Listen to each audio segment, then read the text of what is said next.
Olá, galerinha do terceiro ano, tudo bem com vocês? Espero que vocês estejam muito bem. E a nossa aulinha de hoje é História.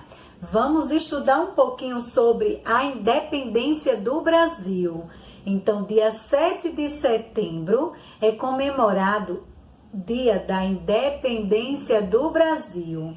Então, vamos observar uma imagem e ouvir uma história. Vocês gostam de história? Então essa é muito rica em conhecimento, pois vamos conhecer um pouquinho da independência do Brasil, tudo como aconteceu. Vamos lá? Então, pessoal, vamos lá. Preste atenção na história que a tia vai contar. A independência do Brasil, no dia 7 de setembro de 1822, foi um dos acontecimentos mais importantes da história do nosso país, marcando o fim da dominação de Portugal sobre o território brasileiro. Com a volta de D. João VI a Portugal, Dom Pedro, seu filho, permaneceu no Brasil como príncipe regente. Muitas dificuldades foram enfrentadas por Dom Pedro desde o começo de seu governo. Como seu pai, D. João VI, havia levado todo o dinheiro dos cofres do Banco do Brasil para Portugal, praticamente não existia dinheiro. A situação econômica era péssima. Além disso, o comércio passava por uma grande crise. Outro aspecto que dificultou seu governo foi o fato de a administração ter ficado com poucos funcionários. Diante dessas dificuldades, Dom Pedro adotou medidas com vistas a melhorar a situação. Fez grandes economias, procurou reduzir as despesas e adotou o sistema de orçamentos pela primeira vez em nosso país. As juntas administrativas do Pará, do Maranhão e da Bahia não reconheciam a autoridade de Dom Pedro e, por isso, não acatavam seus decretos. Além das dificuldades com essas províncias, havia os conflitos de interesse entre o partido político. O Partido Português queria que o Brasil voltasse à categoria de colônia sobre o domínio da metrópole. O Partido Monárquico queria que o Brasil ficasse independente de Portugal, tendo como imperador Dom Pedro. E o Partido Republicano queria o Brasil definitivamente livre de Portugal. A corte portuguesa, com o progresso de D. João VI a Portugal, deu início à política que buscava transformar novamente o Brasil numa colônia. Em 1821, por exemplo, a corte portuguesa aprovou um decreto em que declarava a independência de todos os governos provinciais. Nessa situação, Dom Pedro praticamente passava a ser governador do Rio de Janeiro. No final desse mesmo ano, novas ordens vieram de Portugal. A extinção do poder central e a exigência de retorno de Dom Pedro a Portugal, com a finalidade de completar seus estudos para um dia ocupar dignamente o trono português.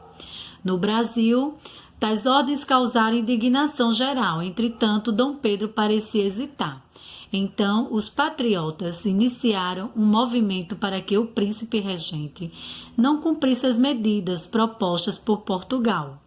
Aderiram a esse movimento muitas representações das províncias que pediam a Dom Pedro que permanecesse no Brasil sem acatar as ordens das vindas de Lisboa.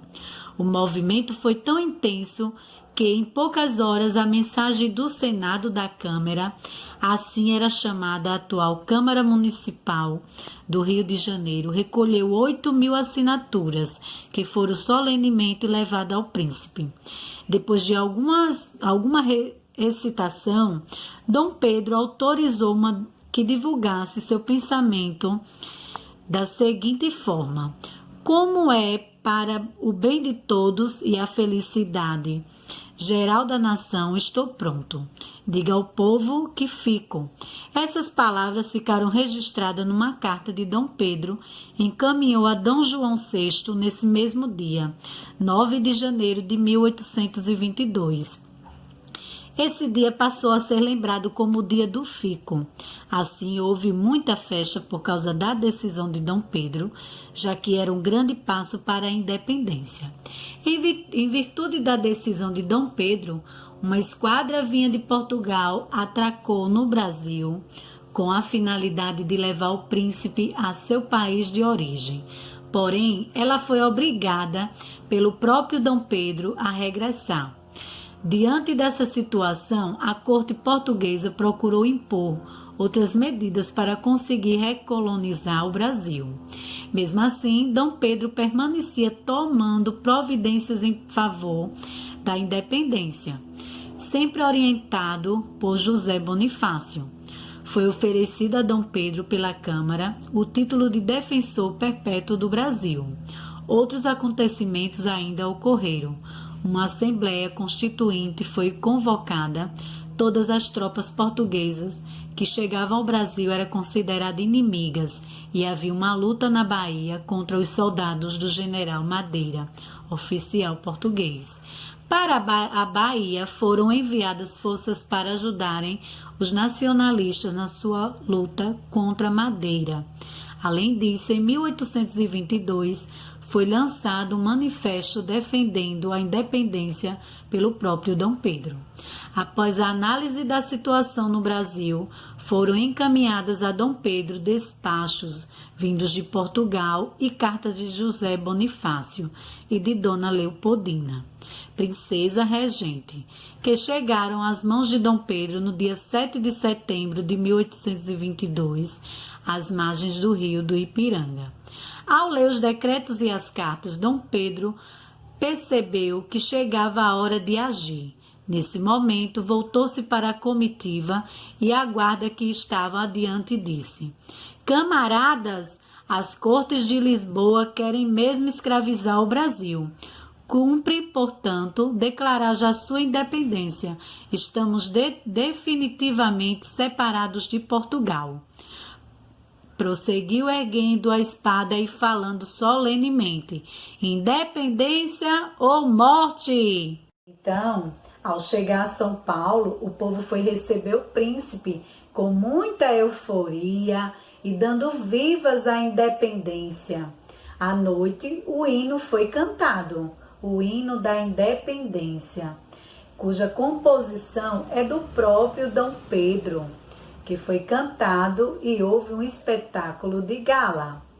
Então, após 3 dias, Dom Pedro partiu para o Rio de Janeiro e ao longo de toda a viagem foi saudado pelo povo.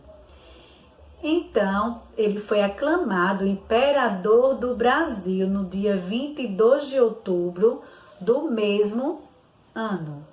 Então, a tia colocou essa blusa do Brasil para homenagear este dia, de 7 de setembro. E aí, vocês lembram quais são as cores da bandeira do Brasil? Vamos lá. Verde, amarelo, azul e branco, certo? Vocês sabem o que significa as cores da bandeira do Brasil? Então, vamos lá. O verde significa cor verde, as matas, as florestas. A cor amarela significa o ouro, E a cor azul significa o céu, o mar, E a cor branca, a paz. E as estrelas, significa os estados. E apenas uma que fica um pouquinho distante, o Distrito Federal. Então, meus amores, a nossa atividade de casa será: vocês vão confeccionar uma bandeira do Brasil, isso mesmo. Depois, vocês vão pesquisar o hino nacional, isso mesmo. E em seguida, vocês vão gravar um pequeno vídeo, vocês, vestido com alguma camisa que lembre as cores da bandeira nacional, tá? E vocês vão gravar o vídeo cantando uma partezinha do hino, isso mesmo. Lembrando que é um trabalhinho valendo 1 ponto na matéria de história. Então, espero que vocês Participem, certo? E daí, esse vídeo só vai poder enviar até segunda-feira. Ou seja, hoje, não é mesmo? Então, não pode passar de hoje a entrega desse trabalho. Combinados? Então, beijos para cada um de vocês e tchau, tchau!